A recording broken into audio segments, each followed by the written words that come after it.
दिन ब दिन हैवानियत दरिंदगी बढ़ती जा रही है और शायद आज की घटना सुनकर आप कपकपा जाएं, क्योंकि एक हैवान दरिंदा शख्स जो एक महिला को बीच रोड पर गिरा लेता है और उसके दोनों स्तनों को काट देता है, उसके दोनों कानों को काट देता है।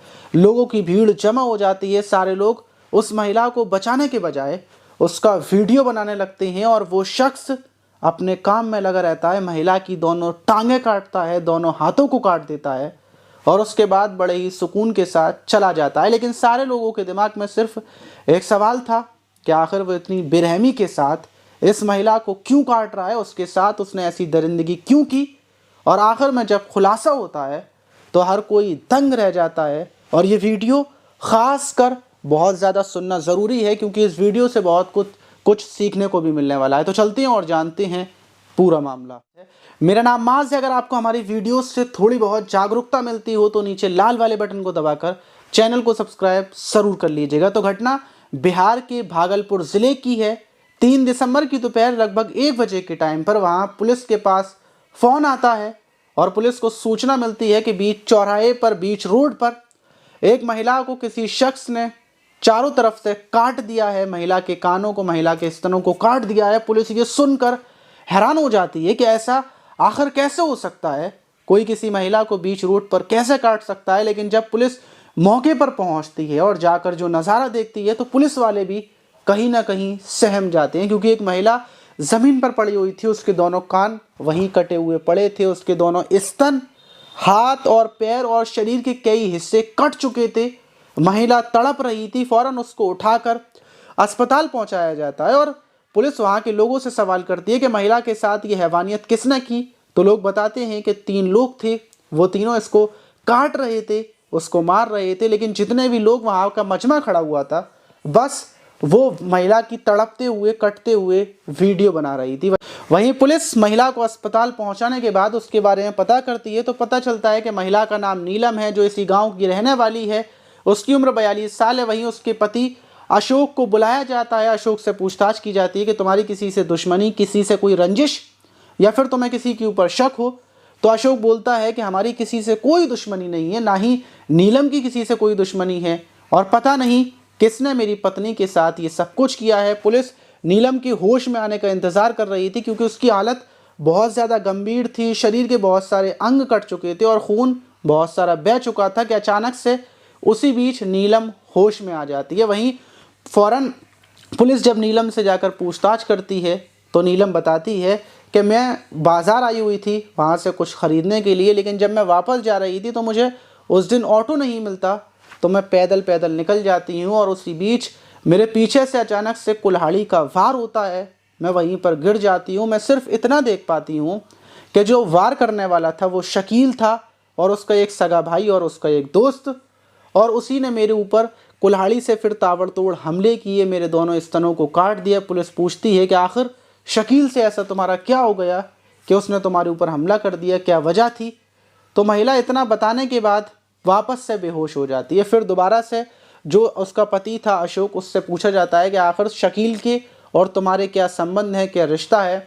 तो अशोक बताता है कि हमारा खेत है जहाँ पर नीलम और मैं जाते हैं, वहीं उसके बराबर में शकील का खेत है और हम लोगों की बहुत करीबियाँ थी। शकील का मेरे घर पर आना जाना था और वो मेरे घर पर ऐसे आता था जैसे बहुत करीबी रिश्तेदार हो। लेकिन उसी बीच जब हम लोगों को शक होता है कि शकील के और मेरी पत्नी नीलम यादव के अवैध संबंध चल रहे हैं, तो हम लोग नीलम से मना कर देते हैं कि तुम शकील से बात नहीं करोगी।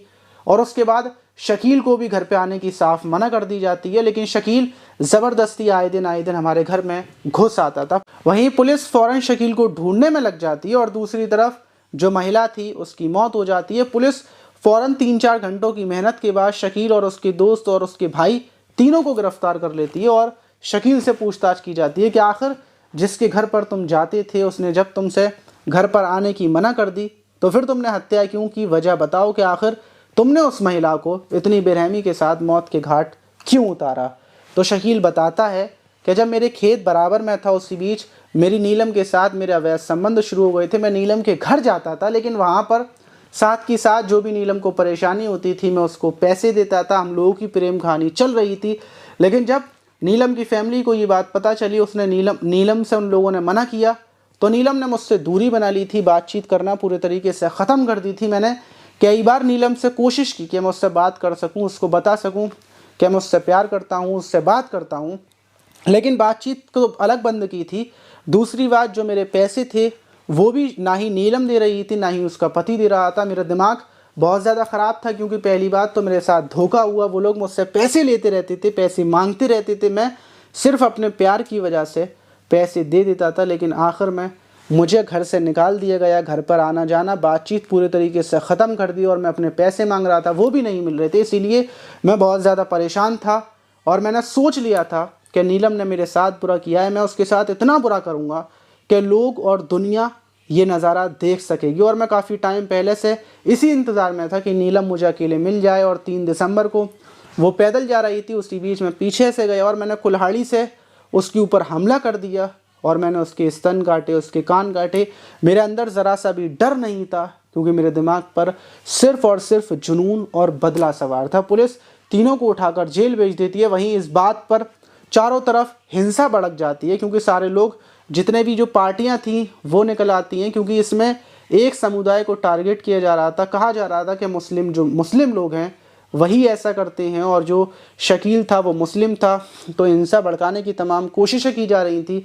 लेकिन बड़ी बात यह है कि कातिल का कोई धर्म नहीं होता, और कोई भी धर्म हिंसा और किसी की हत्या करना ये नहीं सिखाता है। जो हत्यारा होता है वो तो सिर्फ अपने दिमाग से और अपने बदले की आग में हत्यारा बन जाता है, या फिर ख़ुद को अच्छा साबित करने के लिए। इसीलिए किसी भी इंसान को उसके धर्म से नहीं आप साबित कर सकते कि वो गलत है।